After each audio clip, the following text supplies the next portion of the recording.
Hello, class 10 students. Today we'll start the chapter number 3, metals and non-metals. So in the chapter number 5, you studied about where the metals and non-metals are placed in the periodic table. If you see the periodic table, in the left hand side the metals are present. These are the lithium, sodium, potassium, rubidium, cesium. Similar, and as we go from the left to right in the periodic table, the metallic property generally decreases. Okay, in the right hand sides the non-metals are placed, and these are the in the metals and the non-metals the elements are present which are called metalloids, which shows both properties of the metals and non-metals. What are those? Boron, aluminium, okay, germanium, arsenics. These are the metalloids. So you already studied about the properties of the metals in the class 8, from the class 8, 9. So in the initially we'll we just revise those properties, okay, in these chapters. After that we will learn about the some other properties of the metals and non-metals. So in the class 9 you have learned about various elements. You have seen that elements can be classified as metals and non-metals on their properties. So how we can classify the metals and non-metals on their basis of their properties? So metals are hard, non-metals are not hard. Okay, you already learned about it, studied about it. Metals are lustrous. We just revise. At first we will just revise those points. Think some uses of metals and non-metals in our daily life. So metals of uses of metals. If you ride a bicycle, that bicycle is generally made up of metals. And similarly the spoon, which are generally we are used, that is also metals.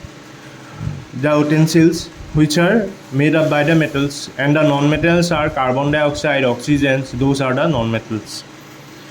What properties did you think of while categorizing elements as metals or non-metals? So the first point when we say metals and non-metals, the first point you come to your thought, that is the metals are hard but non-metals are soft.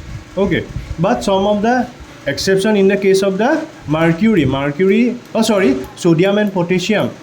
Sodium and potassium are soft metals, and you already learned about this. How are these properties relate to uses of these elements? So on the basis of their properties we can use the various metals and non-metals for our daily uses. Let us look at some of the properties in details. Physical properties, metals. The easier way to start grouping substance by comparing their physical properties. So how we can classify the elements at first? The easiest way is the physical properties. Which metal is hard, which is soft. Okay, the first way through which we can generally classify the substances. So let us study with the help of the following activities. Activity 3.1 to 3.6, collect some samples of the following metals. Iron. So we need to collect some samples. Iron. So iron, what is the formula of the iron? Just write down here. Iron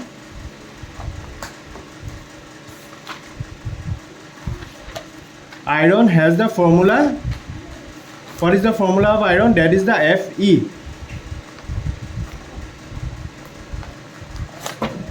And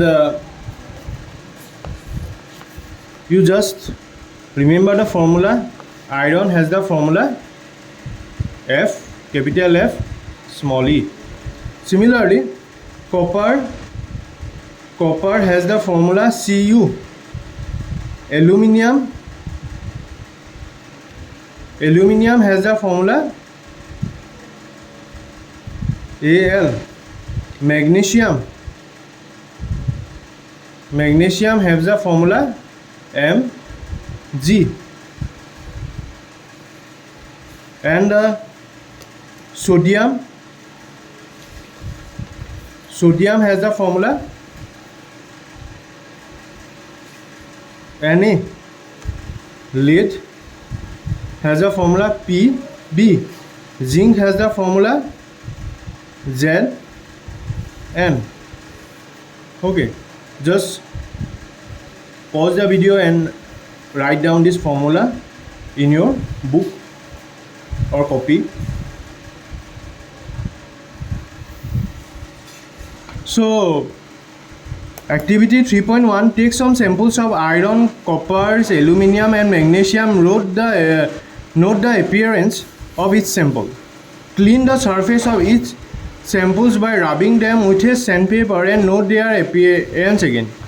So whenever we rub a metal with a sandpaper, that metal generally shines. This property is called metallic lusters. So what do you mean by metallic luster? The property of the metals which ability to shine, that is called metallic luster. Just mark it. This line is important. Activity 3.2, what is here? Take some pieces of the iron, copper, aluminum, magnesium. Try to cut these metals with a sharp knife.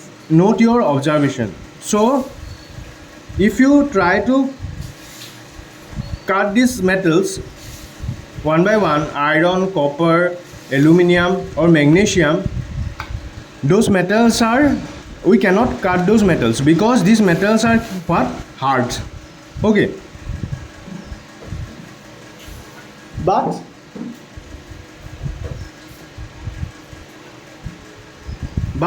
if we will take sodium metals, sodium are very reactive metals. If we try to cut the sodium metal with a knife, so then we can cut it because sodium has some exception properties. Sodiums are soft, but sodium, so be careful when you hold the sodium. So we should use the tongue to hold the sodium metals, because if we touch the sodium metals, our it can it is very reactive and our hand can be burned. Okay, so we should fold it with a filtered paper. After that, activity, so what you learn, that we will find that the metals are generally hard. The hardness varies from metal to metal. So not all the metals have the hardness of the all metals are same. Some metals are very much harder, but some are soft. After that, one more activity, take a pieces of iron, zinc, lead and copper, place any one metal on a block of iron and stir it 4 or 5 times with a hammer. What do you observe? Repeat the order of metals. Record the change in shape of these metals. So when a metals can be beaten, okay, when we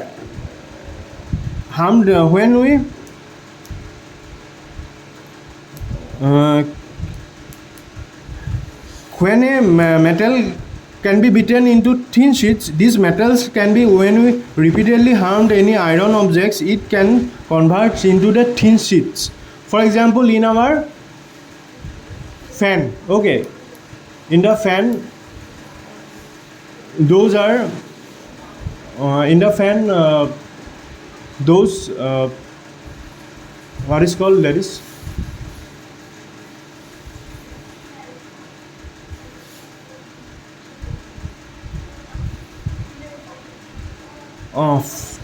for example, in the fan, the sheets which are used, those are thin sheets, no? So because we can convert this sheets from, we can make these sheets by using the metals, because metals have the property called malleability. So therefore the metals can be converted into the thin sheets. Gold, in the making of the jewelry, the golds can be converted into very thin sheets. No, that is because gold is the malleable metals. Okay, and gold and silver are the most malleable metal. So just remember, when a metals can be beaten into thin sheets, that property is called malleability. Consider some metals such as iron, copper, aluminum, lead.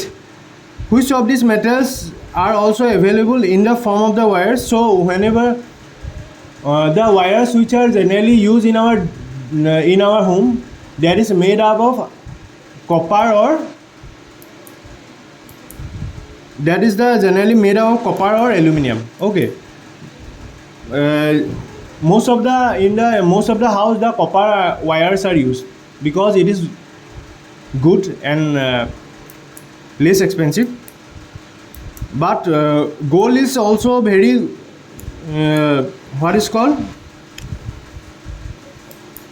gold also the very ductile metals, because the conversion of a metals convert into the thin wires, that is called ductility. Just mark it, the ability of metals to convert into the thin wires, that is called ductility. So by using the gold is the most ductile metal. So just remember this line, gold is the most ductile metal. Gold is the so much ductile that by using the 1 gram of the gold you can make a 2 kilometer length of a wire. 2 kilometer length. So how far it is? 2 kilometer. Almost from our schools to the stations are really, 2 kilometer. I think that much. It is because of their malleability and ductility that metals can be given defined shapes according to our needs. So metals are the malleables and ductiles. So on the basis of these properties, we can use the metals in our different needs. So for the making of the fans, okay, and for making of the for the making of the fan and the fencing also, and for the making of the jewelry. So these properties metals have malleable and ductile, so we can use it for the different purposes. Can you name some metals that are used for making the cooking vessels? So generally cooking vessels are made up of some of the iron and stainless steel is used. Okay, for the so steel is a alloy. Okay,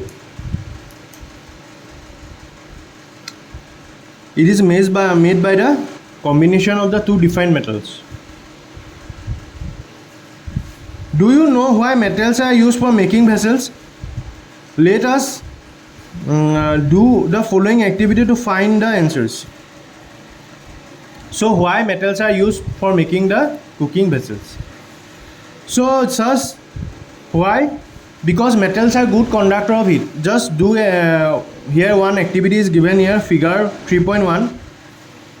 So at first this is the stand, this is the cam which will hold the metallic metal wire, and this is the pin which is fixed on the metallic wire using the wax, candle wax.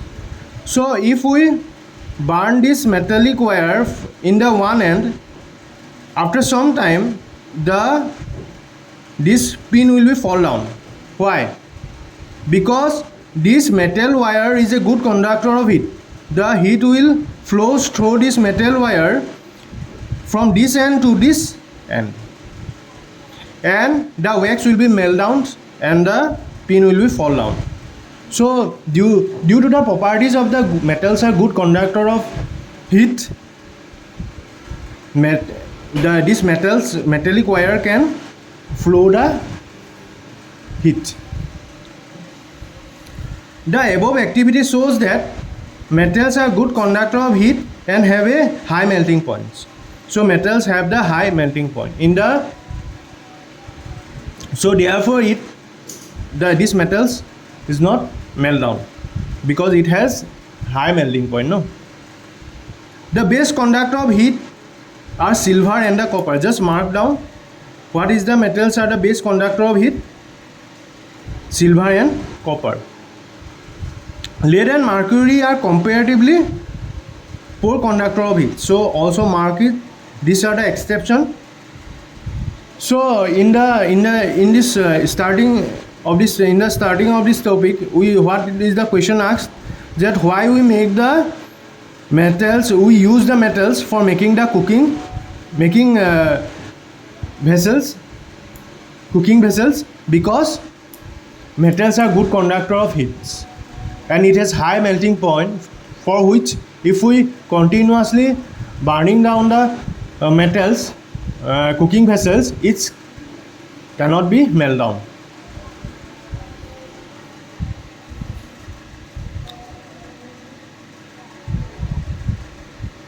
And we can make our food. So next is the set an electric circuit. We'll learn about the metals are good conductor of electricity.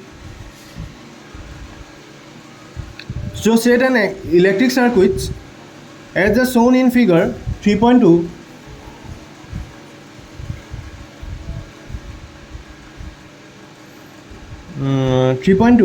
Place the metals to be tested in a circuit between the terminal A and B. So these are the two terminals, clips A and clips B. So when you connect, there is a switch, no? It is used for the on and off. So this terminal A and B is not connected metal, instead of the switch on, it is on, the bulb cannot glow. If we connect these terminals A and B and switch is on, then in the case the bulb will glow.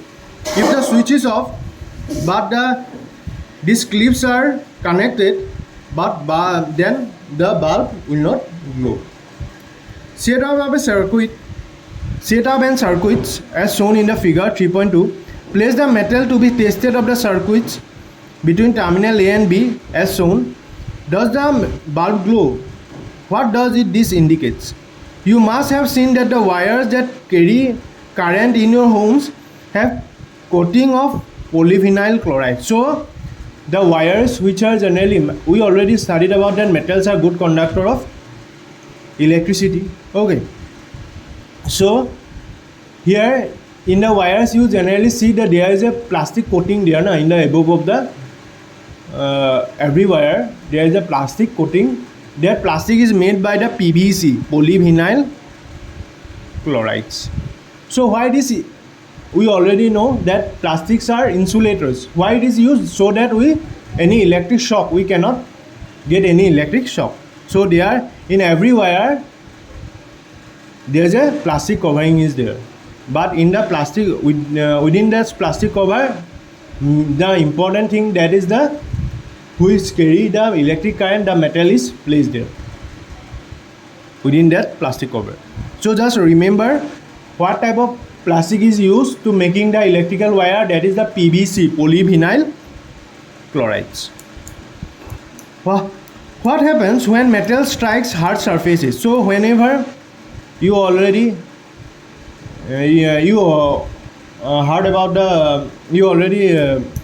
heard the sound of the ringing bells in our school. So there is a metallic surface there where it is struck by any hammer. Okay, wooden hammer, it makes the sound, no? When you makes any material beat any metallic surface by using any object, stone or hammer, it makes sound, no? That is that's property of the metals, through which metals can make the sound, that is called, that property is called sonorous. So metals that produce a sound on striking hard surface, that is called sonorous. So just remember. So can you now say why school bells are made of metals? So it makes the metals gives the sound when it is beaten by a hammer or any other hard objects. Non-metals. In the previous class, you have learned that there are very few non-metals as compared to the metals. So if you see the periodic tables, you will get the number of the non-metals present in the periodic table is less than the metals. Some examples of non-metals are carbon, sulfur, iodine, hydrogen, oxygen, etc. Non-metals are either solids or gases except bromine. So just remember the exception non-metal which is present in the what is liquid state. So non-metals are generally present in the solid and the gaseous state, but bromine is the exception which is present in the liquid state. Do non-metals have physical properties similar to that metals? So you already studied about that non-metals are not sonorous, non-metals are not ductile, they are not malleables. Collect the samples of carbon or graphite, sulfur, iodines, carry out the activity of non-metals, record your observations.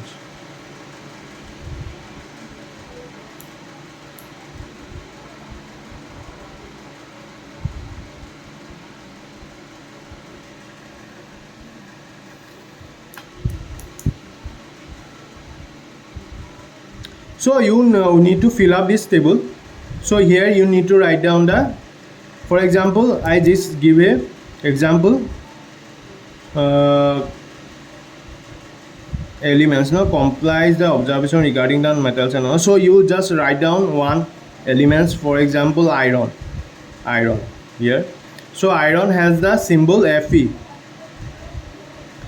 Type of surface, generally iron surface is the hard surface, and the soft what is called types of surface. Here you need to write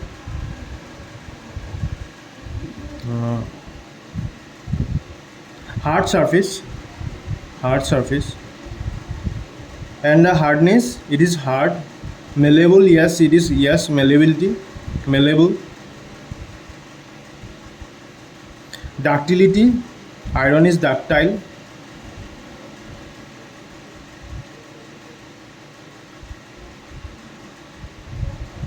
And good conductor of heat and electricity, conduction, yes, and sonority, yes. Okay, so similar way we just fill up this with some metals. On the basis of the observations record in the table 3.1, discuss general physical properties of metals and non-metals in the class. You must have concluded that we cannot group elements according to their physical properties alone, as there are many exceptions. So we cannot classify the metals and non-metals on the basis of their only physical properties. For example, all metals are except mercury exist as solid at room temperature. So you already know that mercury is used in the thermometer, so which is present in the liquid state, but except the mercury, all the metals are present in the which state? Solid state. So in activity 3.1, you have observed that metals have high melting point. Metals have the high melting points, but gallium and the cesium have the low melting point. So let's remember that this exception. Gallium and the cesium has the low melting point. So if you take some gallium metals or cesium metals in your palm, so it will melt down because it has very low melting point. due to the heat of our hand. Okay, it will melt down.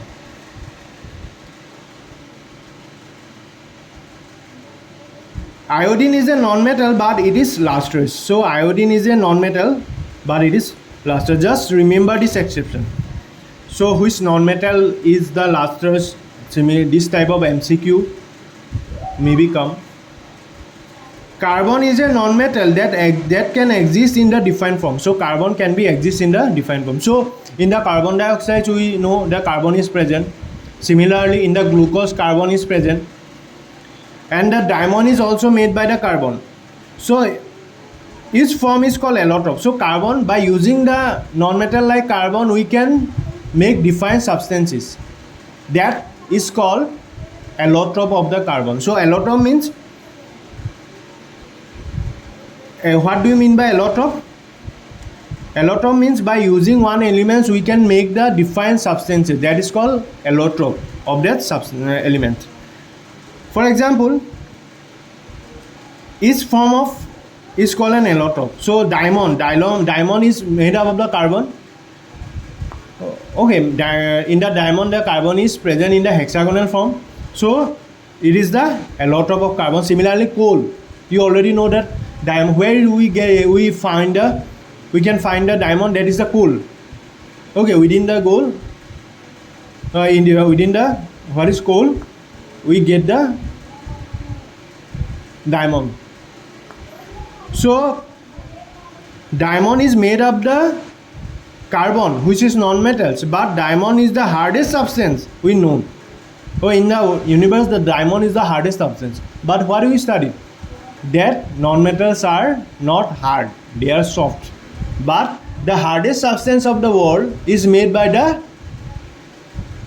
non-metal, which is carbon. What is that substance? Diamond.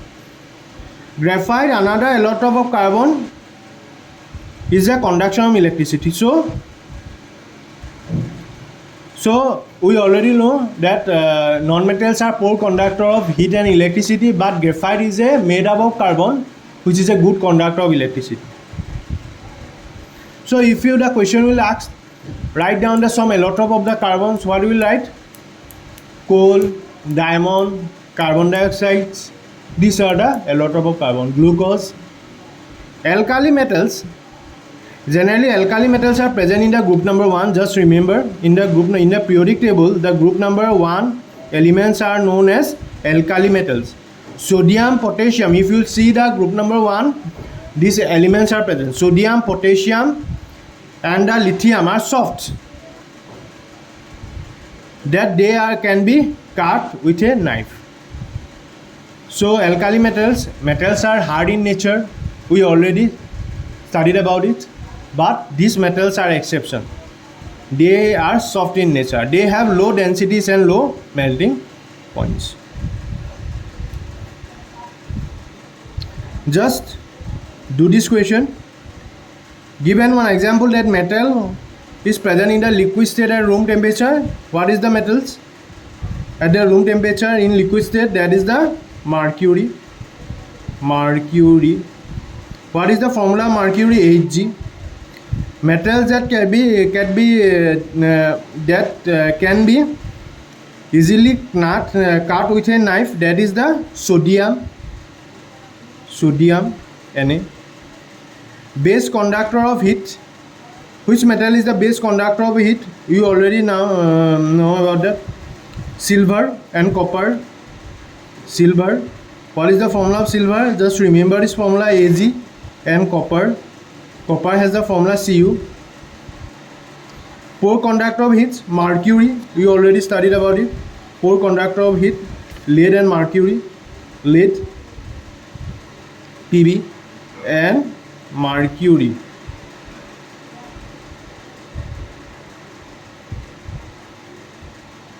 Okay. Today's class is over.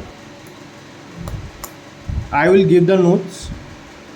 Screenshots of the notes to this topic, whatever we learn in today's class. Thank you. Signing off.